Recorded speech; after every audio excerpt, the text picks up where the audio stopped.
welcome with me His Excellency Mr. Ahmad Ataf, Minister of Foreign Affairs and National Community Abroad of Algeria.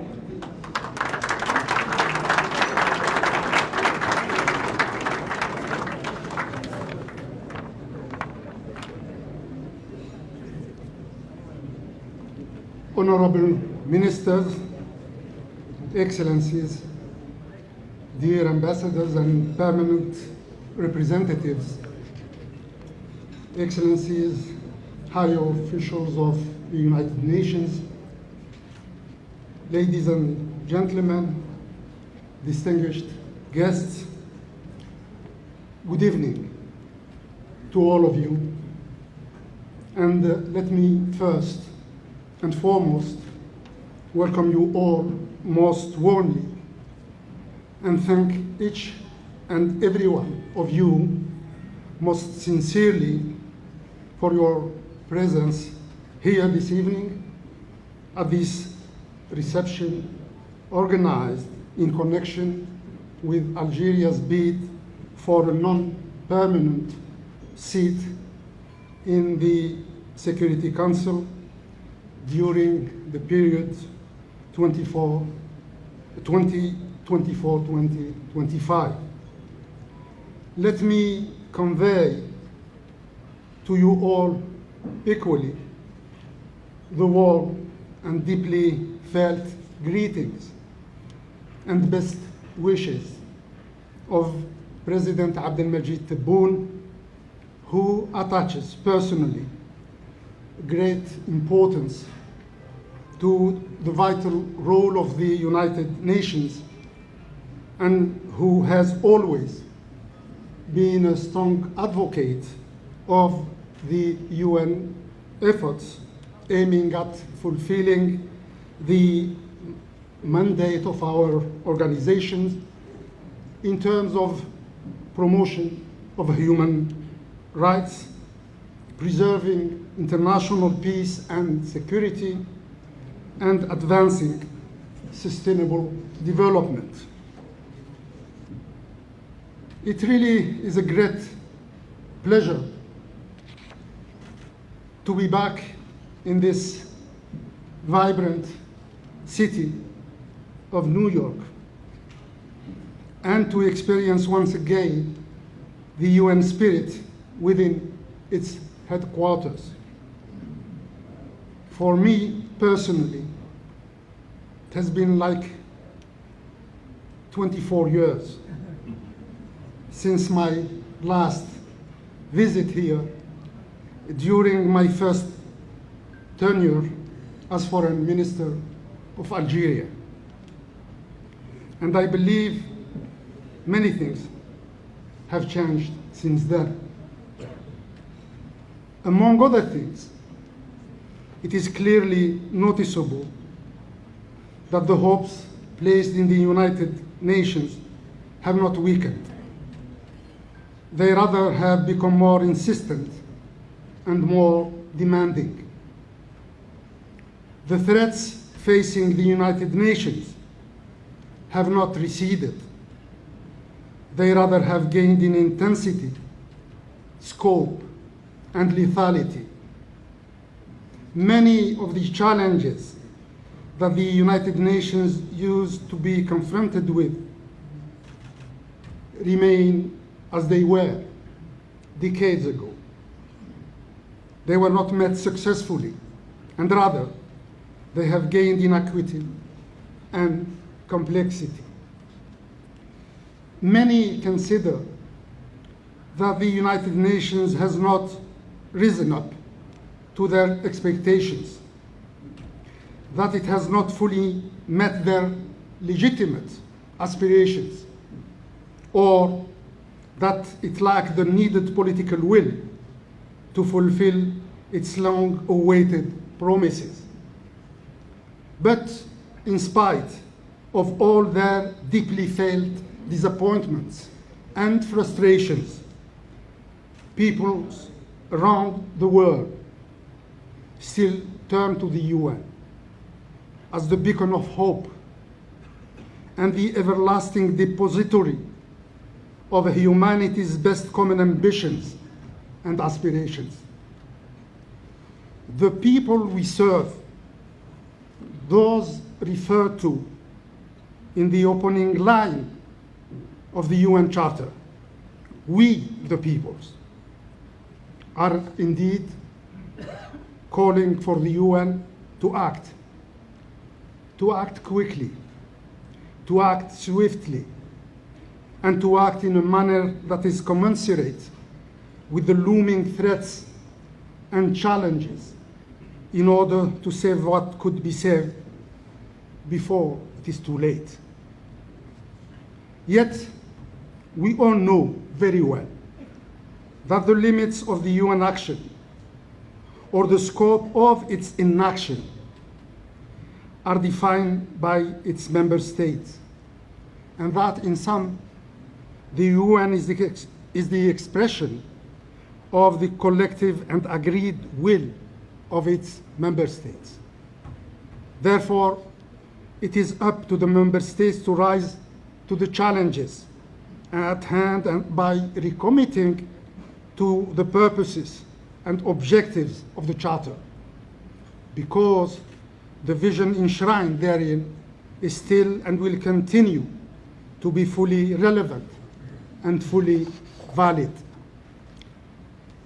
Excellencies, ladies and gentlemen, Algeria continues to have great faith in the United Nations and in the multilateral system.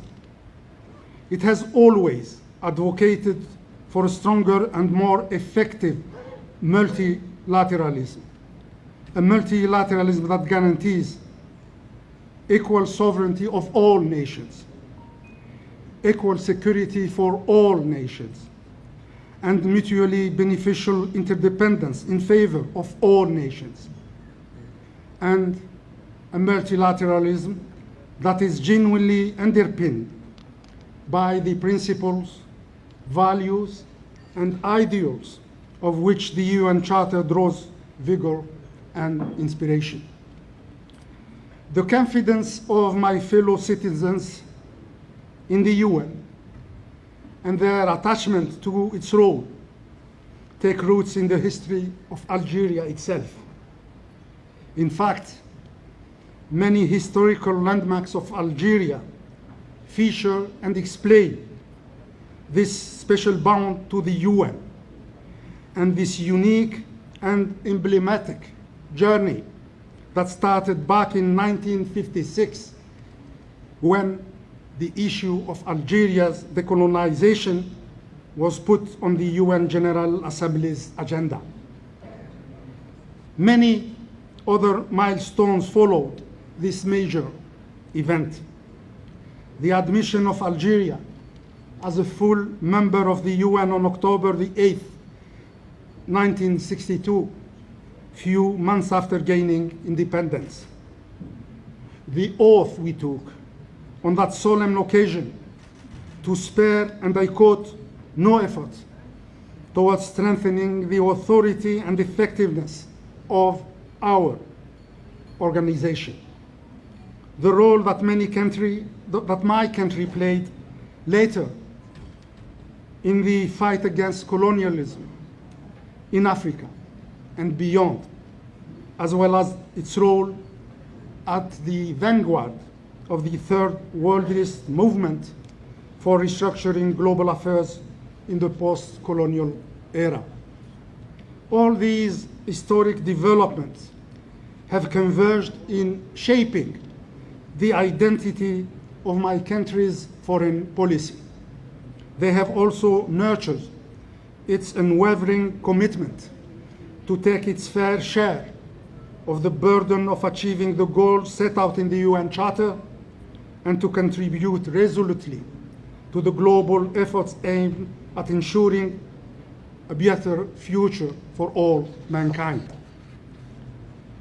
In the wake of this track record, of which it takes a legitimate pride, Algeria conducts nowadays a diplomacy for peace in its neighborhood and beyond, working in close coordination with the United Nations and the regional organizations, notably the African Union and the League of Arab States. In this context, Algeria has focused its presidency of the 31st session of the Arab Summit on promoting the inter-Arab cohesion, the Palestinian reconciliation, as well as reviving the peace process in the Middle East, with the stated goal of contributing to the achievement of a just and lasting solution to the Arab-Israeli conflict on the basis of the relevant UN resolutions and the provisions of the Arab Peace Plan of 2002. Furthermore, and as a founding member of the African Union, Algeria's efforts were always geared towards providing the AU with the tools and means necessary to effectively discharge its mandate by ensuring African solutions to Africa's problems and by moving forward the political, security, and economic agenda of our continent. In this regard, Algeria continues to carry out its mediation to help end crisis, notably in Mali, where my country leads the peace and reconciliation process. It also endeavors to harness regional efforts to combat terrorism and organized transnational crime in the Sahel region through strengthening the role of the Joint Operational Staff Committee, CEMOC. Algeria's approach for peace in the Sahelian region has also fully integrated the development dimension out of our firm belief that there could be no peace without development, nor development without peace. This belief has enabled the financing and the realization of many development projects in neighboring African countries under the auspices of the Algerian Agency for International Cooperation for Solidarity and Development. And last but not least, being the biggest country lining the Mediterranean Sea, Algeria has always fulfilled its obligations in terms of contributing to peace and stability in this region, based on mutually beneficial cooperation, genuine understanding, and strong commitment to the principles of good neighborliness. Excellencies, ladies and gentlemen, Algeria's candidature to serve as a non-permanent member in the UN Security Council is a natural extension of all these commitments to international cooperation for the sake of building a peaceful, stable, and prosperous global order. This vision is well articulated in the motto we have chosen for this mandate, which is, and I quote, "Together to uphold the principles and purposes of the UN Charter to achieve a better future for all." It is also reflected through the priorities my countries aspire to carry forward if elected. These priorities evolve around the following beliefs and commitments: promoting peaceful settlement of conflicts, consolidating partnerships and the role of regional organizations, moving forward the Women, Peace and Security WPS agenda, and providing an additional momentum to the international fight against terrorism. As we get closer to the election date, I would like to reiterate our deep gratitude to the African Union, to the League of Arab States, and to the Organization of the Islamic Cooperation for having endorsed Algeria's candidature, which is, by the way, clean slate candidature.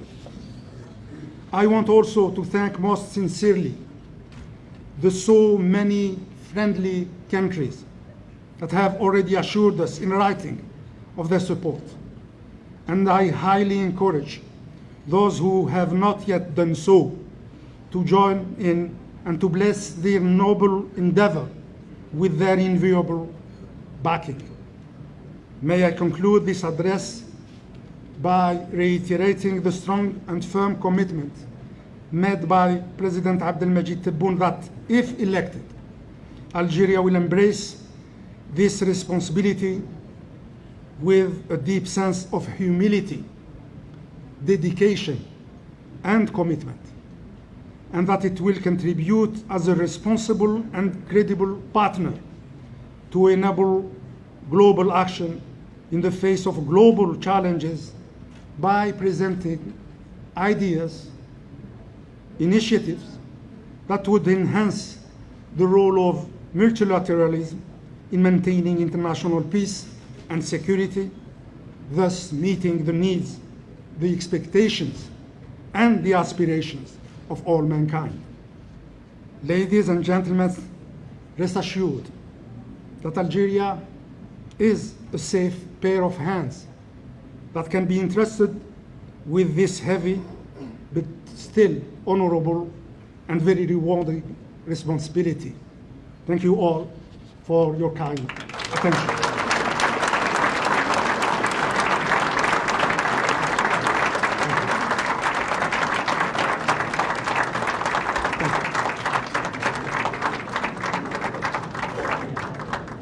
And now enjoy the Algerian meals.